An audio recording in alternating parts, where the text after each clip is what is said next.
ஒரு காரணமா இருக்கு. அதுக்கப்புறம் நமக்கு கெட்ட பழக்கங்கள், அதாவது மது, சிகரெட்டு, அது மூலியமாவும் நமக்கு சர்க்கரை நோய் வரும். சரிங்களா? இதெல்லாம் தான் வந்து மேஜரான காரணம் சர்க்கரை நோய் வரதுக்கு. அப்புறம் இன்னொரு முக்கியமான காரணம் என்ன அப்படின்னு பாத்தீங்கன்னா உட்கார்ந்த முறை வாழ்க்கை. அதாவது முன்னாடி நம்ம எல்லாத்துக்கும் நடந்து போனோம், சைக்கிள் யூஸ் பண்ணோம். இப்ப நமக்கு எல்லாத்துக்குமே பைக்கு, அப்படி இல்லைன்னா காரு, அந்த மாதிரி நம்மளுக்கு மாறிடுச்சு. நம்மளோட நடக்கிறதே வந்து குறைஞ்சு போச்சு. முன்னாடி அதிகாலையில எழுந்திருப்பாங்க, இப்ப அந்த முறையும் மாறி போச்சு. பெண்கள்லாம் பாத்தீங்கன்னா இப்ப நம்ம என்ன பண்றோம், மிக்சி போட்டுறோம், அரைச்சிடுறோம், கிரைண்டர் போட்டுறோம், அரைச்சிடுறோம். முன்னாடி என்ன பண்ணாங்க, அம்மிக்கல் அரைச்சாங்க, ஆட்டுக்கல்ல மாவாட்டினாங்க. ஸோ பெண்களோட உடற்பயிற்சி அதுவும் குறைஞ்சு போச்சு. வேலை செய்யறது இப்ப எல்லாருமே படிக்கிறாங்க, வேலைக்கு போறாங்க, உட்காந்துக்கிட்டே வேலை பார்க்குறாங்க. ஒர்க் டென்ஷன், ஸ்ட்ரெஸ், மன அழுத்தம், அதுவும் வந்து முக்கியமான காரணம். ஸோ உடற்பயிற்சி இல்லாம உட்காந்துக்கிட்டே நம்ம வேலை செய்யறது, இதனால தான் முக்கியமான காரணங்களா கருதப்படுது. இது வரைக்கும் உங்களுக்கு புரிஞ்சுதுங்களா காரணம்லாம் என்னன்னு சொல்லி? சரி, அடுத்து என்ன அதை பத்தி பேசுறதுக்கு மாணவங்க வருவாங்க.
சொன்னாங்க. சரி, உங்களுக்கு நீரிழிவு நோய் வந்து வரதுக்கான காரணம் வந்து தெரிஞ்சிருச்சு. ஆனா எனக்கு நீரிழிவு நோய் இருக்குன்னு எப்படி உங்களால வந்து தெரிஞ்சுக்க முடியும்?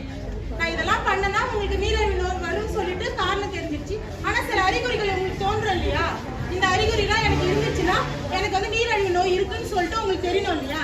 அந்த அறிகுறிலாம் என்னன்னு சொல்லிட்டு நான் உங்களுக்கு சொல்றேன். சரிங்களா? முதல் அறிகுறி என்னன்னா, பேசாத. முதல் அறிகுறி என்னன்னா, உங்களுக்கு வந்து அதிகமா பசி எடுத்துட்டே இருக்கும். உங்க யாருக்காவது நீரிழிவு நோய் இருக்குங்களா? இங்க இருக்கிறவங்க யாருக்காவது? சரி, முதல் அறிகுறி என்னன்னு பாத்தீங்கன்னா வந்து அதிகமான பசி. உங்களுக்கு வந்து நீங்க எவ்வளவுதான் நீங்க காலையில சாப்பிட்டாலுமே கூட ஒரு 2 மணி நேரம் கழிச்சு உங்களுக்கு அதிகமான பசி எடுத்துட்டே இருக்கும். அது எதனால உங்களுக்கு அதிகமான பசி எடுக்குதுன்னு பாத்தீங்கன்னா, நீங்க வந்து இன்சுலின் வந்து உங்க உடம்புல சுரக்க ஆரம்பிச்சிருச்சு இல்லையா? உங்களுக்கு டயபெட்டிஸ் வந்துருச்சுன்னா உங்க உடம்புல வந்து இன்சுலின் வந்து அதிகமா சுரந்துட்டு இருக்கும். அப்ப நீங்க சாப்பிடுற சாப்பாடு என்ன ஆகும்னா, ஊட்டச்சத்து வந்து உடம்புக்கு ஏத்துக்காம எல்லாத்தையும் வெளியேற்றிட்டே இருக்கும்.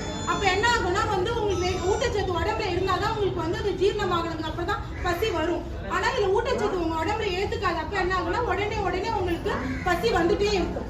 அதுதான் வந்து முதல் அறிகுறி. ரெண்டாவது அறிகுறி என்னன்னு பாத்தீங்கன்னா, அடிக்கடி சிறுநீர் கழித்துக்கிட்டே இருப்பீங்க.